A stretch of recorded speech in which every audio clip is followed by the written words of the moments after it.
এটি নিউজের senior sound engineer প্রয়াত জিল্লুর রহমান জুয়েলের রুহের মাগফিরাত কামনায় দোয়া ও মিলাদ মাহফিলের আয়োজন করেছিল এটিএন নিউজ পরিবার। রোববার বাদ আসর এটিএন নিউজ কার্যালয়ের মসজিদে এই দোয়া ও মিলাদ মাহফিল অনুষ্ঠিত হয়।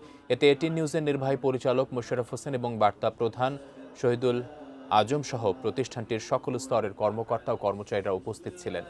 দোয়া ও মিলাদ মাহফিলে প্রয়াত জিল্লুর রহমান জুয়েলের বিদেহী আত্মার মাগফিরাত কামনা করা হয় এবং মহান আল্লাহর কাছে তার জান্নাতুল ফেরদৌস নসিবের জন্য বিশেষ দোয়া করা হয়।